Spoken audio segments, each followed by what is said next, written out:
The New York City Mayor Eric Adams declaring a state of emergency over the ever-escalating number of asylum seekers coming to the city.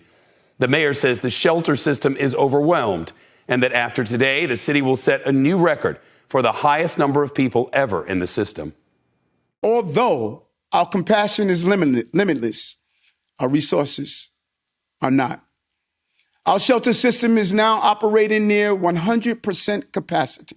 This is unsustainable. Mayor Adams warned the city would end up spending $1 billion on the crisis this fiscal year alone. He says 17,000 migrants have already made it to New York City since the spring, and that the city's enrolled more than 5,000 kids in its public schools. His office predicts those numbers will keep growing, and the shelter system will keep breaking records. CNBC's Valerie Castro on Randalls Island in New York City with the mayor's plan to handle the influx of asylum seekers. A city recovering from an ongoing global pandemic is being overwhelmed by humanitarian crises made by human hands. As New York City Mayor Eric Adams declares a state of emergency, Hola. Migrants are being shuffled in yet another direction as they continue to arrive by busloads from Texas.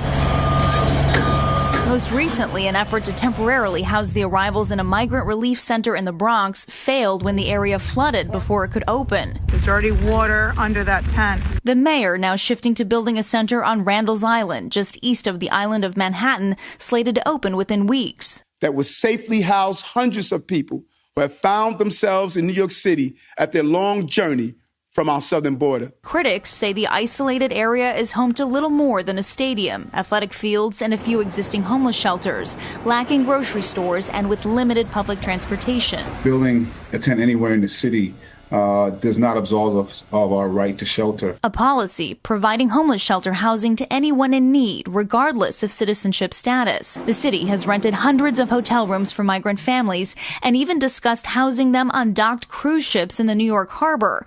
But the financial strain is overwhelming the city's budget while the shelter system reaches capacity. The city is going to run out of funding for other priorities. Texas Governor Greg Abbott in a statement saying instead of fear-mongering and complaining about a few thousand migrants in his sanctuary city, Mayor Adams should call on President Biden to do his job and secure the border. Meanwhile, human lives remain caught between the border and the skyline.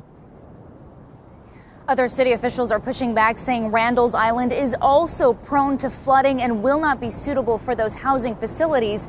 The city council speaker adding that so many hotels closed during the pandemic that if those could be reopened, they could potentially provide more than 15,000 rooms.